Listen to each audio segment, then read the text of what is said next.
हाँ सुनो भैया, देखो जैसा तुम्हें पता है कि जीएसटी कुछ टैक्स होता है, पढ़ाई होगा भी 1-2 साल पहले जीएसटी जो अप्लाई हुआ है, जीएसटी लगना स्टार्ट हुआ है। तो जो टैक्स होता था पहले सेल टैक्स वगैरह, उसके हटा के जीएसटी चालू हो गया। हर जगह लगता है, तुम किसी होटल में जाते हो, किसी रेस्टोरेंट में जाते हो तो सब जगह जीएसटी वगैरह लगता है। अब जीएसटी दो तरीके के होते हैं, एक तुम्हारे पास होता है सीजीएसटी और एक होता है तुम्हारा, एक तो सेंट्रल का जीएसटी होता है और एक स्टेट का होता है। तो सीजीएसटी हो गया एक तो, और एक एसजीएसटी हो गया। ठीक है, एक सेंट्रल का जीएसटी जो लगेगा और एक स्टेट का जो जीएसटी लगेगा।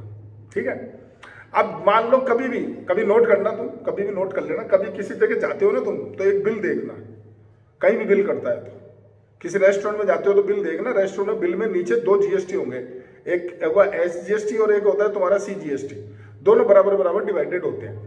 ठीक है, जैसे मान लो 10% टैक्स है तो 5% जाएगा स्टेट को, 5% जाएगा अपने सेंट्रल को, इस तरह से डिवाइड होते हैं। लेकिन ये तो सिंपल कैलकुलेशन हो गई। या तुम्हें कुछ और सिखाना है, सिखाना क्या है वो सुनो। फॉर एन एग्जाम्पल लेता हूं मैं, जैसे मान लो एक कोई कंपनी है अहमदाबाद में। ठीक है, अहमदाबाद में कोई कंपनी है, उसने कोई माल प्रोड्यूस करा, कुछ बनाया फैक्ट्री में, 2000 का कोई आइटम उसने बनाया। अब वो 2000 का आइटम बना के मैन्युफैक्चर को दे रही है और उसका जो टैक्स है वो टोटल है 10%। तो 2000 का 10% तुम निकालोगे, 200 रुपये हो गया। तो 100 रुपये जाएंगे जो गुजरात स्टेट है उसको, और 100 रुपये जाएंगे दिल्ली गवर्नमेंट को, सेंट्रल के अंदर 200 रुपये। अब जो डिस्ट्रीब्यूटर है उसको वो आइटम पड़ गया 2200 रुपये का। डिस्ट्रीब्यूटर ने आगे रिटेलर को माल बेचा, मान लो रिटेलर जयपुर के अंदर बैठा है, उसको उसने माल दिया, उसने उसको मान लो माल दिया, जो रेट जो है जीएसटी की वो 10% ही है तुम्हारे पास। ठीक है, 10% ही है। अब उसने माल दिया मान लो उसको 2500 रुपए का, जो डिस्ट्रीब्यूटर है उसने 2500 रुपए का माल दे दिया रिटेलर को। अब 2500 का माल दे दिया तो 2500 रुपए का 10% जीएसटी निकालो, तो वो होते हैं तुम्हारे पास 250 रुपए। तो 250 रुपए में आधा आधा कर दो, जो भी पैसा हुआ 10% निकालो, 25 से का 250 रुपए हो गए तो आधा आधा कर दो, 125 125 125 रुपए जाएंगे गवर्नमेंट को, कौन सी, राजस्थान गवर्नमेंट को, और 125 जाएंगे सेंट्रल गवर्नमेंट को। अब सेंट्रल गवर्नमेंट को ऑलरेडी 100 रुपए जा चुके हैं।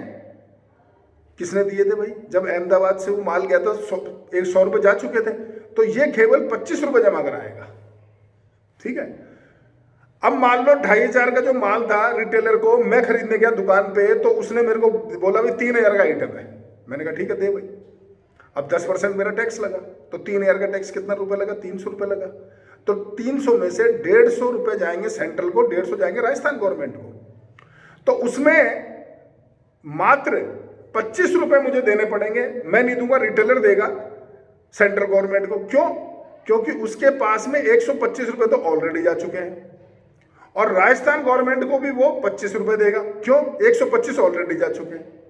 ये सारी कैलकुलेशन तुम्हें समझानी, चैप्टर पूरा यही है। ठीक है, अभी तुम्हारे सामने क्वेश्चन होगा और अच्छी तरह समझ में आएगा। मैंने तो एक वर्बली तुम्हें एक एग्जांपल ऐसे ही समझाया है। ठीक है, पूरी कहानी यही है। सर आप एग्जांपल ही पढ़ो, पहला एग्जांपल पढ़ो, आराम से पढ़ो, कोई जल्दी नहीं।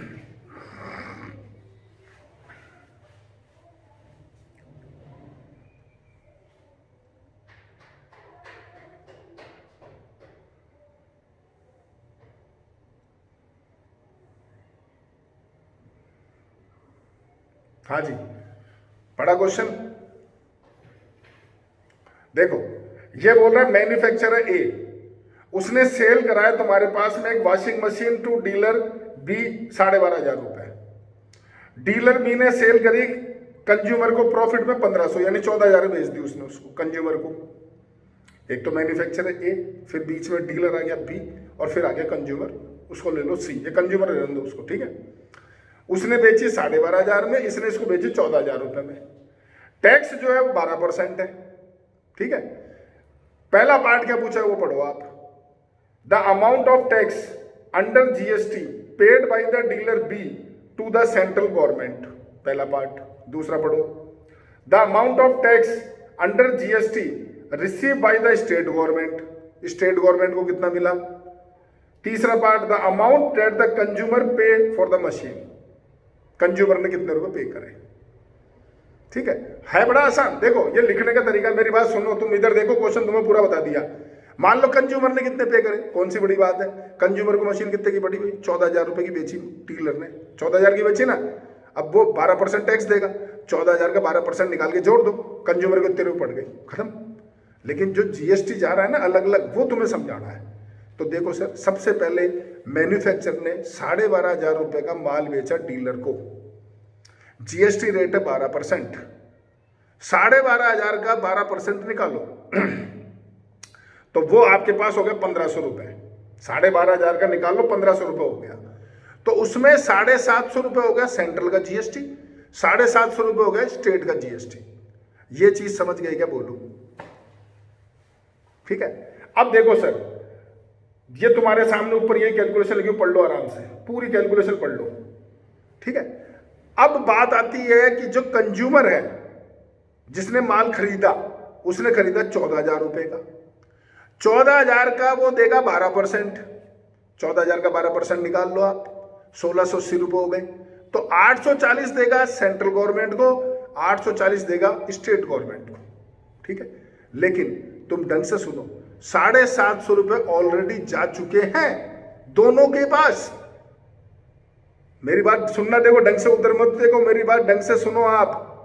सबसे पहले जो मैन्युफैक्चरर है, उसने जो माल बेचा डीलर को, तो डीलर को उसने 12,500 प्लस टैक्स में बेचा, तो 12,500 रुपए डीलर के, मैन्युफैक्चरर के पास नहीं आए हैं, प्लस 1,500 रुपए भी तो आए हैं। तो 1,500 में 750 दे देगा सेंट्रल गवर्नमेंट को, 750 दे देगा स्टेट गवर्नमेंट को। कौन, मैन्युफैक्चरर। अब डीलर ने जब कंज्यूमर को माल बेचा तो उसके पास 1,680 रुपए टैक्स के, टैक्स की बात कर रहा हूं मैं खाली, 840 सेंट्रल गवर्नमेंट के, 840 स्टेट गवर्नमेंट के, लेकिन 750 रुपए तो ऑलरेडी दोनों को दे चुके हैं। कौन दे चुका है, जो मैन्युफैक्चरर था। तो बचे हुए 90 रुपए वो दोनों को पे कर देगा। समझ में आई बात मैं क्या बोल रहा हूं। तो भैया न तो मैन्युफैक्चरर की जेब से टैक्स लगा, न डीलर की जेब से टैक्स लगा। टैक्स दिया किसने, कंज्यूमर ने, कंज्यूमर ने दिया। सोच लो आराम से, टैक्स तो भाई मैं खरीद रहा हूं कोई सामान तो मैं ही दूंगा टैक्स तो। लेकिन फर्क क्या पड़ जाता है कि मैन्युफैक्चरर तो ले रहा 12,500 का टैक्स, क्योंकि जितने बेचेगा उसी का लेगा, और जो डीलर है वो ले रहा 14,000 का टैक्स, भाई जो बेचेगा उसमें लेगा। तो फिर टैक्स में डिफरेंस आ गया ना, ये डिफरेंस उनको जमा कराने पड़ते हैं अलग अलग। तो दिमाग लगाओ, जो आपका मैन्युफैक्चरर है वो तो 750 रुपए जमा करा रहा है टैक्स के, और जो आपके पास डीलर है वो केवल 90 रुपए जमा करा रहा है। क्यों भाई, 750 तो वो दे चुका ना, तो वो अपनी जेब में रखेगा। अपनी जेब से तो कोई देने वाला नहीं है, जेब से तो केवल कंज्यूमर ही देगा, माल तो उसने खरीदा है। समझ गए क्या, बोलो। ठीक है, अब आप इसको आराम से पढ़ लो। तुम्हारा देखो ऊपर स्टार्टिंग के अंदर कैलकुलेशन हो रही है 750 की, नीचे आ जाओ कैलकुलेशन हो रही है 840 की, फिर नीचे आ जाओ जो डीलर पे कर रहा है किसको, सेंट्रल गवर्नमेंट को, तो पढ़ लो 90 रुपए देख लो, आराम से देख लो। और जो स्टेट गवर्नमेंट को दे रहा है डीलर, वो भी 90 रुपए, क्योंकि 750 जा चुके हैं। ठीक है, और जो टैक्स जा रहा है टोटल स्टेट गवर्नमेंट के पास 840 जा रहा है, जो टोटल टैक्स जा रहा है सेंट्रल गवर्नमेंट के पास वो भी 840 रुपए जा रहा है। और कंज्यूमर के कितने रुपए खर्च लग गए, टोटल पैसा कितना पड़ा, 14,000 प्लस 1,680 रुपए, यानी 15,680 रुपए का कंज्यूमर को पे करना पड़ेगा। बोलो सर, पहले एग्जाम्पल में कुछ भी समझ में नहीं आया तो बोल दो।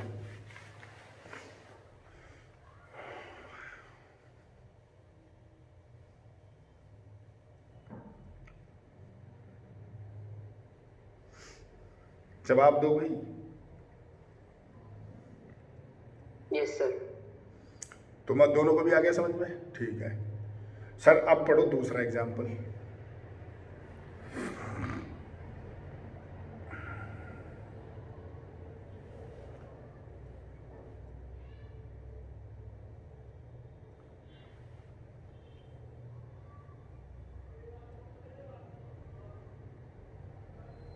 देखो सर, अब इस सवाल में क्या है वो देखो आप।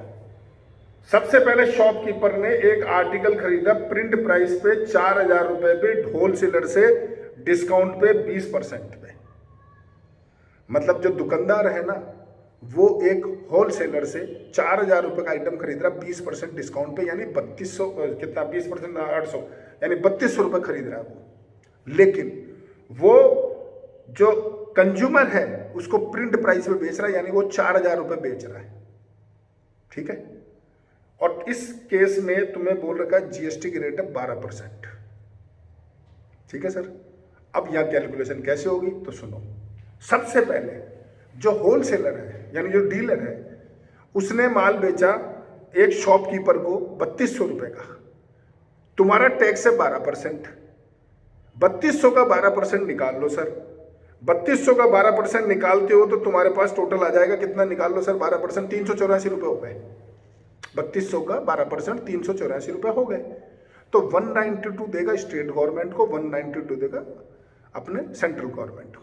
अब जब कंज्यूमर ने खरीदा तो भैया उसने तो 4,000 का माल खरीदा, तो वो तो 4,000 का 12% देगा। 4,000 का 12% निकाल लो सर, 480 रुपये हो गए। तो 240 देगा स्टेट गवर्नमेंट को, 240 देगा सेंट्रल गवर्नमेंट को। लेकिन 192 ऑलरेडी जा चुके हैं, तो यानी 48 रुपीज दोनों को और पे कर देगा। सवाल उठता है कंज्यूमर को कितने का सामान पड़ा, तो 4,000 प्लस 480, 4480 रुपये पड़े कंज्यूमर को। ठीक है, जो उन्होंने पे करे। अगर सवाल उठे कि साहब सबसे पहले बताओ कि होलसेलर ने कितना टैक्स दिया दोनों को, 192। तुमसे पूछे शॉपकीपर ने कितना टैक्स दिया, 48, क्योंकि 192 तो ऑलरेडी जा चुका। सोच लो, खुद दिमाग लगा लो। ये कैलकुलेशन पढ़ लो सर पूरा।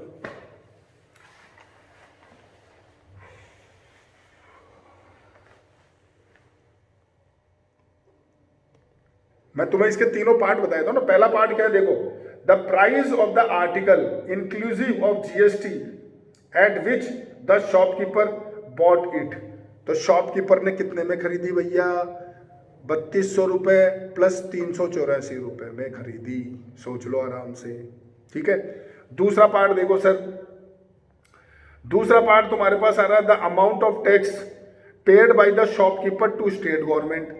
शॉपकीपर ने कितना टैक्स दिया सर, 48 रुपीज दिया। दिमाग लगा लो। अगला पार्ट पढ़ो, the amount of tax received by the central government. Central government को कितना टैक्स मिला, तो सेंट्रल गवर्नमेंट को तो भैया 240 रुपये टैक्स मिले। सोच लो आराम से। 192 उसने दिए, 48 उसने दिए। लगा लो दिमाग। The amount which the consumer pay for the article. Consumer ने कितना पे करा, तो उसने करा सर 4480। सोच लो आराम से। बोलो भाई, समझ गए क्या? सर हाँ सर, ये होलसेलर और शॉपकीपर अलग अलग जीएसटी के दे रहे हैं। हाँ सुनो देखो, मैं होलसेलर हूं, तुम शॉपकीपर हो मान लो, और कंज्यूमर को तीसरा ले लो। मैंने तुम्हारे को 3200 रुपये का सामान दिया, 3200 का, तो मैं जो टैक्स लूंगा वो तो 12% का ही लूंगा ना। मैं जो तुम्हें माल बेच रहा हूं उसी का लूंगा ना भाई। मैं थोड़ी जानता हूं तुम किसको कितने रुपए में बेच रहे हो, मुझे क्या लेना देना। तो मैं तो 3200 का 12% तुमसे लूंगा। तुम मेरे को 3200 रुपये दोगे प्लस 384 रुपीज तुम मेरे को दोगे। दे दिया तुमने। अब तुमने माल बेचा 4,000 रुपये का अगले को, तुम भी 12%। भाई देखो, अगर कोई टैक्स लग रहा है ना, कोई आर्टिकल है, तो टैक्स 12% फिक्स है, तो सबके लिए फिक्स है। वो चाहे कोई भी कहीं भी बेचो तुम पूरे इंडिया में ले आ करके, वही तो जीएसटी है। अब तुमने 4,000 का 12% कंज्यूमर से पैसे ले लिया, 480। तुमने 480 ले लिए, तुमने मेरे को दिए 384, तो मैंने तुमसे 384 लेके गवर्नमेंट में जमा करा दिए।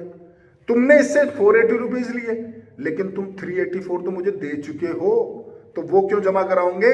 बचा हुआ पैसा ही तो जमा कराओगे ना तुम उसको, यानी 96 रुपीज जो बच गए। अब ये इनको आधा आधा कर दो, आधा सेंट्रल गवर्नमेंट को जाएगा, आधा स्टेट गवर्नमेंट को जाएगा। ये सिस्टम होता है। सिंपल चीज है, सिंपल, कोई हार्ड है ही नहीं इसके अंदर। तुम खुद दिमाग लगा लो, कुछ हार्ड लग रहा है तो बोलो। भाई 2 एग्जाम्पल तुम्हारे सामने हुए, दोनों एग्जाम्पल एक जैसे हुए। सोच लो, तुम्हें कुछ भी अलग से कुछ नजर आ रहा है तो बोल दो। बोल भाई, कैसे समझ गया? हाँ भाई मृदुल, यस सर। ठीक है, चलो तीसरे एग्जाम्पल पे आ जाओ सर। पढ़ो तीसरा।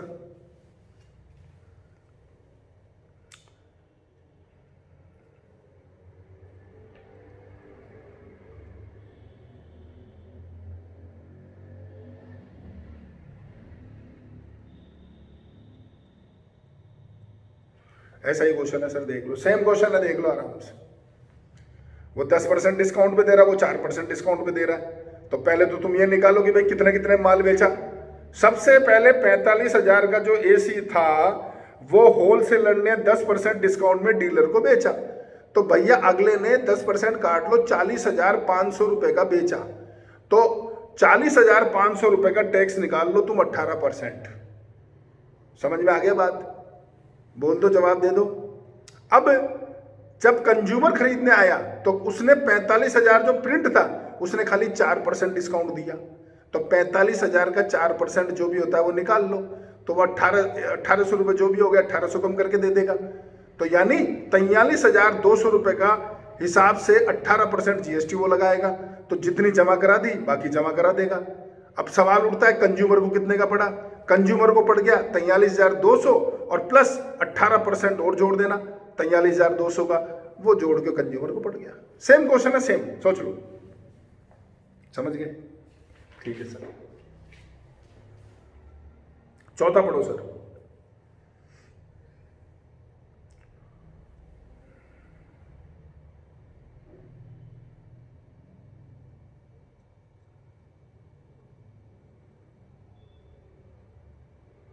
ये भी ऐसा ही है, इसने उसको तक तोड़ के, इसने जोड़ के, वो कर दिया, वो कर दिया। तुम सबसे पहले इनमें पता क्या निकाला करो कि यार आज होलसेलर ने डीलर को कितने का बेचा, डीलर ने कंज्यूमर को कितने का बेचा, टैक्स उन पे लगता है, सीधी सी बात है। तो यहां देखो जो 25,000 का टीवी है वो 20% बढ़ा करके कॉस्ट प्राइस से अबाउ 20% रिटेलर ने बेचा। हाँ, मतलब रिटेलर ने मैन्युफैक्चर से 25,000 का खरीदा, रिटेलर ने मैन्युफैक्चर से, उसने 20% उसमें प्रिंट बढ़ाई और कंज्यूमर को 10% डिस्काउंट भेज दिया। तो मेरी बात सुनो, रेट है तुम्हारे पास 12%। सबसे पहले जो मैन्युफैक्चर है वो पैसे लेगा 25,000 का 12% रिटेलर से। 25,000 का 12% निकालो, 3,000 रुपये हो गए। तो वो 3,000 रुपये रिटेलर से लेगा भैया। रिटेलर को टीवी पड़ गया 28,000 रुपये का। उन 3,000 में 1,500 गए स्टेट गवर्नमेंट के, 1,500 गए सेंट्रल गवर्नमेंट के। अब दुकानदार ने क्या करा, 25,000 जो प्रिंट थी उसका उसने 20% बढ़ाया। 25,000 का 20% बढ़ा दो तो वो साथ 30,000 रुपये हो गए। अब दुकानदार पे कोई खरीदने आया तो उसने उसको 10% डिस्काउंट दे दिया, यानी उसने माल बेचा 27,000 का। तो अब जो कंज्यूमर है उसका टैक्स लगेगा 27,000 के ऊपर 12% निकाल लो, बात खत्म। बोलो, समझ गए? अब कौन किसको कितना पे कर रहा है वो जरूर ध्यान रखना आप। कौन किसको कितना दे रहा है टैक्स, वो इसको इतना देगा, वो उसको उतना देगा, ये चीज ध्यान रखना भाई। जैसे जैसे बेचते जाएंगे माल तो वो टैक्स जमा कराते जाएंगे अपना अपना। वो सिंपल चीज है, वो तो तुम्हें समझ में आ ही गया होगा। चलो सर अगला पढ़ो।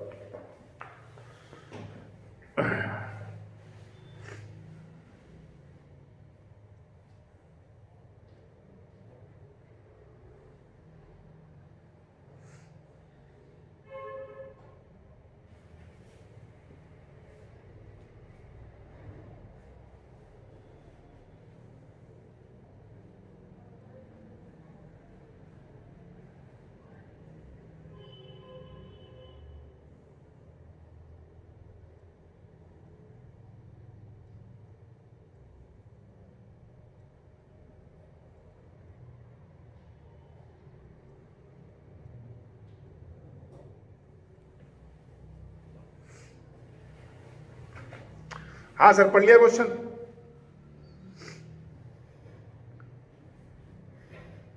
देखो सर, यहां स्टेट अलग अलग हो गए।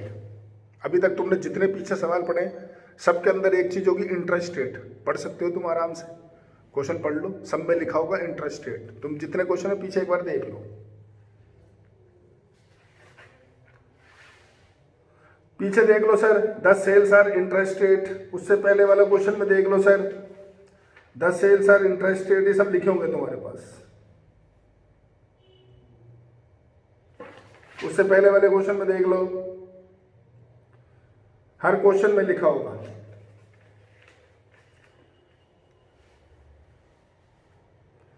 अब ये तुम्हें एक बार इसकी वो डेफिनेशन बता देते हैं, इनका यूज क्या होता है वो तुम्हें समझाते हैं। एक बार जो चैप्टर तुम्हारा स्टार्ट हो रहा है ना, वहीं पर आओ स्टार्टिंग के अंदर और निकालो जरा। और देखो सर, यहाँ गुड्स एंड सर्विस टैक्स लिखा हुआ 15 चैप्टर में नीचे। पहला पार्ट डीलर लिखा हुआ है। डीलर वगैरह समझते ही, जो माल वगैरह जो अपने पास स्टॉक वगैरह रखता है, वो तो मतलब नहीं है कुछ।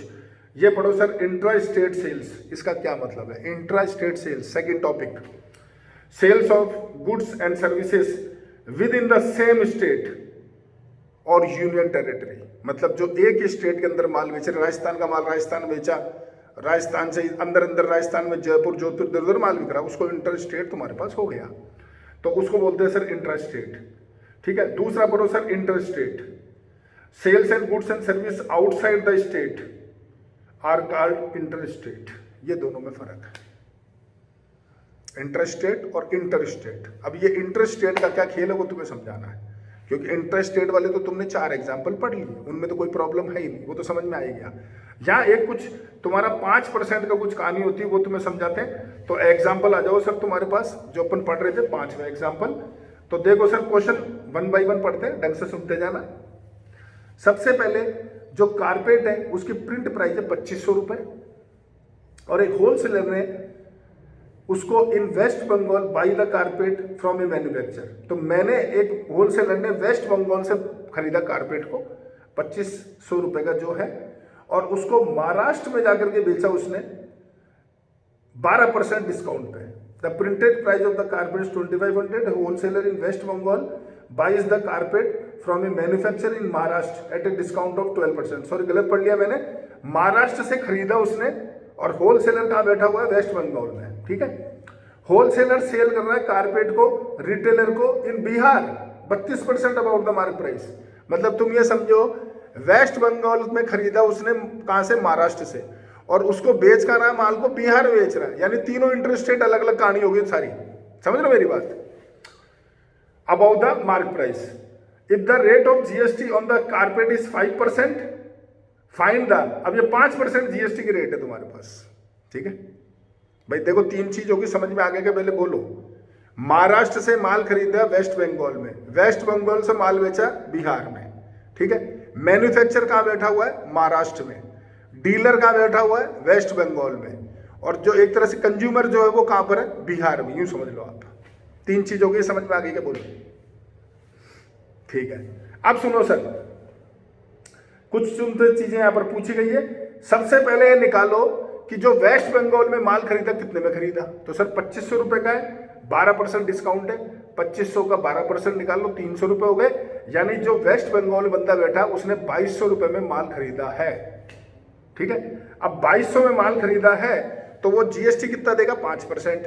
2200 का 5% जीएसटी निकाल लो, तो वो हो गए 110 रुपए। 110 रुपए तुम जोड़ दो, तो यानी टोटल 2310 रुपए का माल उसको पड़ा। किसको पड़ा साहब? जो बंदा वेस्ट बंगाल में बैठा है, 2310 रुपए। ये जो 110 रुपए टैक्स गया वो किसके पास गया साहब? जो बंदा महाराष्ट्र में बैठा हुआ है। अभी अपन उसकी बात करेंगे। ठीक है। अब तुम ये निकालो कि उसने उसको माल कितने का बेचा? उसने 32% बढ़ा के बेचा। किसके ऊपर? जो प्रिंट प्राइस है। तो साहब 2500 का 32% बढ़ाओ। तुम यहां पढ़ सकते हो about the mark price, 32% about the mark price. तो देखो 2500 का तुम 32% निकालो, तो वो तुम्हारे पास 800 रुपए आएंगे, वो उसमें जोड़ दो, यानी 3300 रुपए का माल उसने बेचा है। अब 3300 का माल जो उसने बिहार में बेचा है, तो उससे 5% वो जीएसटी भी लेगा। तो 3300 का 5% निकाल लो, 165 रुपए हो गए। तो 165 रुपए वो उससे वो लेगा। ठीक है। यानी अब उसको 55 रुपए एक्स्ट्रा रुपीज मिल रहे हैं यहाँ पे। ठीक है। 55 रुपए एक्स्ट्रा यहाँ पर मिल रहे हैं। तो टोटल, अब देखो सर यहाँ क्वेश्चन सॉल्व करते हैं, उसने क्या क्या पूछा है। अब यहाँ आधा आधा नहीं हो रहा है, तुमने नोट कराओ, यहाँ आधा आधा नहीं हो रहा है। यहाँ पर ये नहीं हो रहा है कि साहब सेंट्रल गवर्नमेंट को जा रहा है, आधा स्टेट गवर्नमेंट को जा रहा है, ऐसे सिस्टम नहीं हो रहा है। ठीक है। पहला पार्ट पढ़ो आप। The price inclusive of tax under GST at which the wholesaler bought the carpet. तो वो तो तुम समझ गए, टोटल 2310 रुपए आ गए। दूसरा पढ़ो, the price inclusive of tax at which the retailer bought the carpet. Retailer ने कितने में खरीदा? जो बिहार के अंदर बैठा हुआ है, तो उसको पड़ गया सर आपका 3300 रुपए और प्लस आपका 165 रुपए, यानी टोटल 3465 का। Second part. तीसरा देखो sir, the tax paid by the wholesaler to the government. उसने कितने रुपए टैक्स पे करे? उसने टैक्स पे करे टोटल 165 रुपए थे टैक्स जो था, लेकिन 110 रुपए ऑलरेडी जमा हो चुके, तो खाली 55 रुपए उसने गवर्नमेंट को पे करे। चौथा पार्ट देखो sir, the tax received by the central government. Central government को कितना टैक्स पड़ा सर? पूरा 165 रुपए कंप्लीट जो उसने पे करा।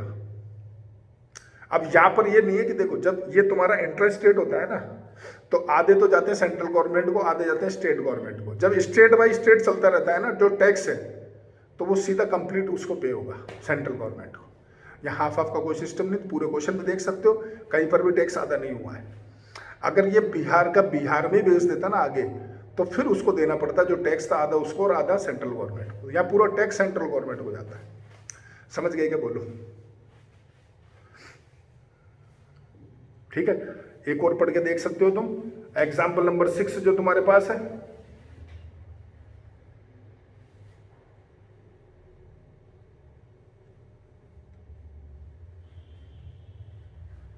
Shopkeeper in Rajasthan buy an article at the print price of rupees 40,000 from a wholesaler in Delhi. The shopkeeper sells the article to a consumer in Rajasthan at a profit of 25% on the basic cost price at the rate of GST. देखो sir, अब इसमें आ गया। पहले उसने माल दिल्ली से खरीदा है राजस्थान वाले ने, फिर राजस्थान ने कंज्यूमर को माल बेचा राजस्थान में ही, तो अब कंज्यूमर जो पे करेगा ना, वहां होगा एक कहानी अलग। ठीक है, तो देखो सर दोबारा से रीड कर लेते हैं क्वेश्चन को। जो शॉपकीपर है राजस्थान ने, उसने एक आर्टिकल खरीदा 40,000 रुपए का, जो होलसेलर दिल्ली में बैठा हुआ है, और शॉपकीपर ने माल बेचा कंज्यूमर को राजस्थान में 25% on the basic cost price, profit 25% का। ठीक है, और जीएसटी की रेट कितनी है? 18%। ठीक है सर, अब सुनो मेरी बात। सबसे पहले राजस्थान वाला जो शॉपकीपर है वो 18% जीएसटी देगा 40,000 का, तो 40,000 का 18% निकाल लो, 7200 रुपये हो गया, 7200। तो जो आपका राजस्थान में शॉपकीपर है उसको वो आइटम पड़ गया 47,200 रुपीज़ का। ठीक है, अब उसने क्या करा, एक कंज्यूमर को पकड़ा और उसको माल बेचा 50,000 रुपये का। 50,000 का जो माल बेचेगा तो उस पर 18% जीएसटी है, तो कंज्यूमर देगा 9,000 रुपये। तो कंज्यूमर ने दिए 9,000 रुपये, और आपका ऑलरेडी 7200 ये दे चुका था किसको? पहले जीएसटी। ऊपर का प्राइस कितने हो गए? 1800 रुपये। बोलो हाँ कि ना, समझ गए कि नहीं? बोलो, यहां तक समझ में आ गया कि? बोलो भाई। ठीक है, अब देखो सर इसने क्या क्या पूछा है वो अपन क्वेश्चन में अंदर कैलकुलेट करते हैं। सबसे देखो सर पहला पार्ट है the price of the article inclusive the tax at which the shopkeeper bought it. तो सर वो हो गया 47,200। अभी मैंने आपको बता दिया। ओके, बोलो। ठीक है, दूसरा पार्ट देखो sir, amount of tax paid the by the shopkeeper to the government. उसने कितना पे करा? तो सर उसने पे कर दिया तुम्हारे पास कितना? टोटल 7200 रुपीज जो उसने पे करे। ठीक है, 7200 रुपीज। अब 7200 रुपीज उसने पे कर दिए, किसने? शॉपकीपर ने, टैक्स के। अब जब वो कंज्यूमर से ले रहा है, तो कंज्यूमर से ले रहा है 9,000 रुपए, तो उसमें आधे पैसे जाएंगे सेंट्रल गवर्नमेंट को, आधे जाएंगे स्टेट गवर्नमेंट को। ये समझ गए क्या? बोलो। क्योंकि इंटरेस्ट रेट हो गया ना, ये इंटरेस्ट रेट हो गया। ठीक है, अब अगला बंदा, सुनना ढंग से मेरी बात, अगले बंदे ने 7200 रुपीज पे कर दिया ऑलरेडी। किसको? सेंट्रल गवर्नमेंट को। तो सेंट्रल गवर्नमेंट को जा कितने रहे भैया? 4500 रुपए। तो 2700 रुपए तो अगला लेगा ना उससे, सेंट्रल गवर्नमेंट से ये लेगा, क्योंकि भाई 7200 रुपीज का तो उसको क्लियर करेगा ना। आप देखो इसके अंदर, तुम अगला पार्ट भी पढ़ो, इसमें टैक्स बहुत सारे हैं। सेकंड पार्ट पढ़ो, the amount of tax paid by the shopkeeper to the government, तो वो हो गया तुम्हारा 7200। ठीक है, नीचे आ जाओ, the amount of tax received by Delhi government. Delhi government ने कितना टैक्स रिसीव करा वो तुम्हें निकालना है। अगला पार्ट देखो, amount of tax received by central government, और अगला देखो sir, amount of the amount which the consumer pay for the article, तो वो तो इजी 59,000 हो गया, वो तो उसने 59,000 दिया है टोटल। क्योंकि 50,000 का लिया और 18% कंज्यूमर का लेना देना, टैक्स कौन ले रहा है कौन नहीं ले रहा है उसको कोई मतलब थोड़ी होता है। उसने तो 18% 9,000 का दिया और 59,000 में खरीद लिया। तुम यहां देखो सर, ये जो नीचे लिखा हुआ है ना, amount of GST collected by the shopkeeper for the consumer, तो टोटल 9,000 लिए, 9,000 में से सेंट्रल का 4,500, स्टेट का 4,500 हो गया। Amount of output GST of the shopkeeper, तो वो हो गया 4,500। Amount of tax paid by the shopkeeper to the government, government को कितना देगा, फर्स्ट सेट में 4,500 रुपये दे दिए और 4,500 अगेंस्ट दे दिए CGST, तो यानी टोटल उसको 2,700 रुपये सेट ऑफ बैलेंस रह गया IGST अगेंस्ट द SGST। मतलब उसको 2,700 रुपये लेने हैं, देने नहीं है। नहीं समझे बात भाई? 7,200 तो वो पूरा दे चुका पहले से, देने उसको 4,500, तो 2,700 रुपये तो वो मांगता है, गवर्नमेंट नहीं मांगती उससे। ये जब अलग अलग हो जाता है ना, पहले तो आपका इंटर स्टेट हो, फिर आपका इंटर स्टेट होना, तो ये चीज आती है। अभी इससे पहले वाला क्वेश्चन जो था वो टोटली इंटर स्टेट था, तो वह सारा का सारा टैक्स सेंट्रल गवर्नमेंट को जाता है, लड़ाई खत्म। स्टेट गवर्नमेंट को कुछ नहीं मिलता, कोई लेना देना नहीं है, समझ गए? लेकिन एक पहले आपका इंटर स्टेट नहीं होगा, पहले इंटर स्टेट हो फिर इंटर स्टेट हो, वहां ये दिक्कत आती है। तो इस क्वेश्चन को आप एक बार दोबारा से और पढ़ लेना, नहीं आएगा तो कल दोबारा डिस्कस कर लूंगा, समझ में आगे के बाद बोलूँ। अब सर ये एग्जाम्पल 7, 8, 9, 10 ये आप पढ़ो, सारे ऐसे ही क्वेश्चन है सारे ये, और ये तुम्हारी एक्सरसाइज है।